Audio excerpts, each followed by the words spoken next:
पुराने जमाने की बात है। उत्तर भारत के एक छोटे से गांव हरिपुर में एक बूढ़ा बढ़ई रहा करता था। नाम था हरिनाम। उसकी उम्र 75 के पार थी, पीठ झुक चुकी थी, बाल सफेद हो चुके थे, मगर आंखों की चमक अब भी वैसी ही थी जैसी किसी जिज्ञासु बच्चे की। वह अकेला रहता था। उसकी पत्नी वर्षों पहले चल बसी थी और इकलौता बेटा शहर जाकर कभी लौटा ही नहीं। हरिनाम दिन भर अपने छोटे से घर के बाहर बैठा लकड़ी तराशता और खिलौने बनाता। गांव के बच्चे उसे बहुत मानते थे। वे अक्सर आकर उसके बनाए लकड़ी के खिलौनों से खेलते और कभी कभी कोई भोला बच्चा कह देता, बाबा ये शहर भेजो ना, वहां ये सब बहुत बिकेगा। हरिनाम मुस्कुरा देता और कहता, मुनाफा नहीं, बच्चों की हंसी चाहिए मुझे। उसके घर के पास ही एक आम का पुराना पेड़ था। कहते हैं कि उस पेड़ में कुछ रहस्य है। कुछ लोगों का कहना था कि वहां रात में कोई रोशनी सी दिखती है, कोई फुसफुसाहट सी सुनाई देती है। पर हरिनाम को कभी कुछ अजीब नहीं लगा। वो तो पेड़ की छांव में बैठकर आराम से अपना काम करता और कहता, अगर किसी चीज से डर लगे तो उससे दोस्ती कर लो। एक दिन गांव में एक अजनबी आया। जवान, लंबा चौड़ा, सिर पर सफेद साफा और आंखों में गहरी चालाकी। नाम बताया, वंशीधर। उसने गांव के लोगों को बताया कि वह एक व्यापारी है और पुरानी चीजों को अच्छी कीमत पर खरीदता है। उसका अंदाज कुछ अलग था, बहुत मीठा बोलता था। धीरे धीरे वह गांव वालों से घुलने मिलने लगा। उसने हरिनाम के बनाए कुछ खिलौने देखे और तारीफों के पुल बांध दिए। बाबा, आप तो कलाकार हैं, आपके बनाए हुए खिलौनों की शहर में भारी मांग है।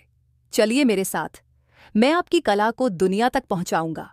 हरिनाम ने मुस्कुराकर मना कर दिया, बेटा, अब इस उम्र में कहाँ जाना, यहीं बैठा हूं, खुश हूं। वंशीधर कुछ देर चुप रहा, फिर बोला, तो फिर मैं ही आपके खिलौने लेकर जाऊंगा और पैसे ला दूंगा।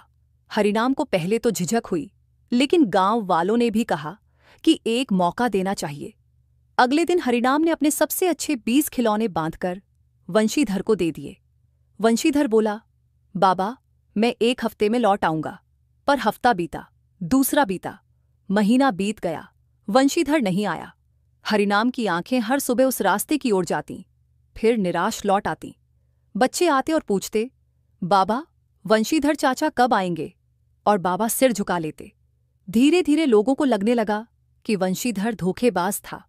एक शाम जब बारिश हो रही थी, हरिनाम आम के पेड़ के नीचे बैठा था, गुमसुम।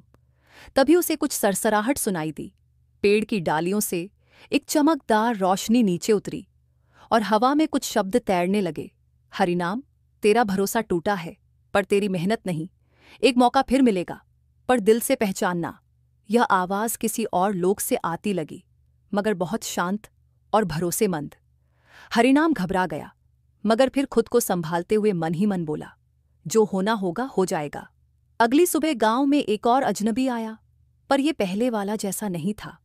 ये बहुत साधारण कपड़ों में था, चुपचाप, कुछ खोया खोया सा। उसने किसी से कुछ नहीं मांगा, बस हरिनाम के घर के सामने बैठ गया और बोला, क्या मैं कुछ सीख सकता हूं आपसे? हरिनाम ने उसे ऊपर नीचे देखा, फिर पूछा, क्या जानना चाहता है? युवक बोला, खिलौने बनाना। मेरी माँ कहती थी कि मेहनत से बना एक खिलौना एक बच्चे की हंसी से बढ़कर कुछ नहीं। हरिनाम की आंखें भर आईं।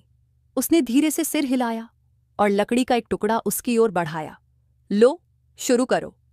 अगले कुछ दिन बहुत खास रहे। वह युवक, नाम था अर्जुन, दिन रात मेहनत करता। कभी लकड़ी की मोटाई नापता, कभी नक्काशी सीखता। धीरे धीरे वह भी बच्चों से घुलने मिलने लगा।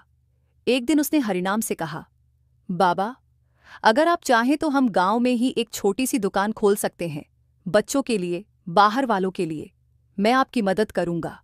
हरिनाम ने पहले मना किया, बेटा, उम्र बहुत हो गई है। मगर अर्जुन ने कहा, अगर मैं वादा करूं कि ये दुकान आपकी आत्मा को जिंदा रखेगी। हरिनाम चुप हो गया। शायद उसे उस रात की आवाज याद आई थी, एक मौका फिर मिलेगा।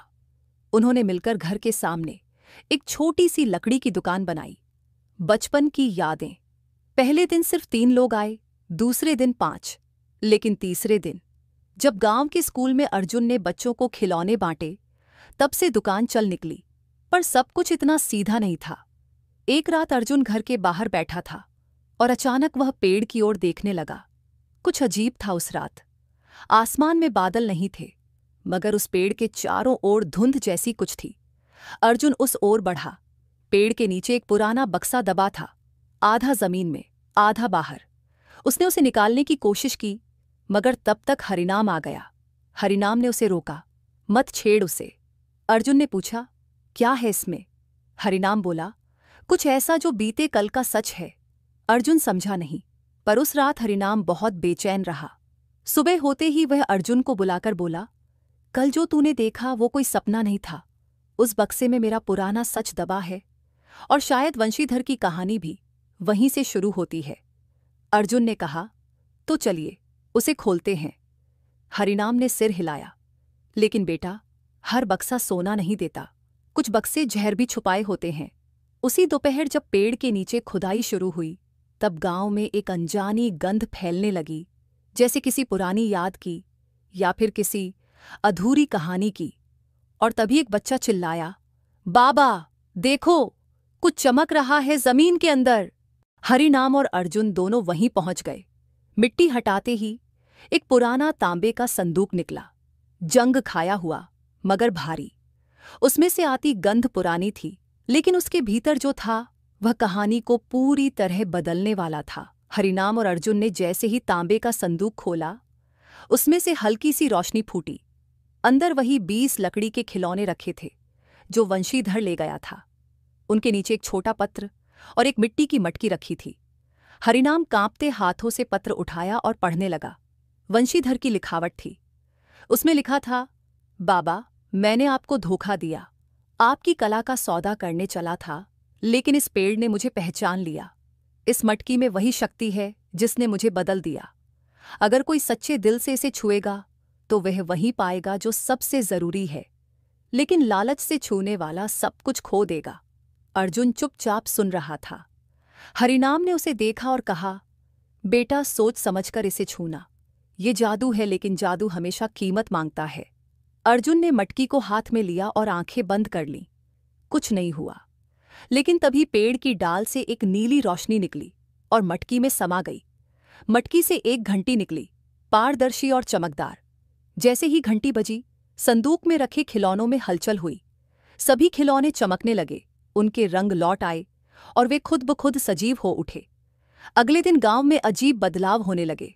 जो बच्चा उदास होता, उसके पास अचानक कोई खिलौना पहुंच जाता और वो मुस्कुरा उठता। कई घरों में आपसी मनमुटाव खुद ब खुद खत्म हो गया। लोग कहने लगे, ये दुकान अब जादुई हो गई है।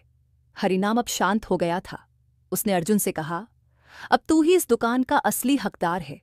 और कुछ महीनों बाद एक सुबह हरिनाम हमेशा के लिए सो गया। अर्जुन ने उस दुकान को और भी सुंदर बनाया, लेकिन कभी लालच नहीं किया। आम के पेड़ के नीचे अब भी वो संदूक रखा है, और हर साल बसंत में उसकी घंटी खुद ब खुद बजती है, जैसे बता रही हो कि जहां नीयत साफ हो, वहां जादू खुद रास्ता बना लेता है।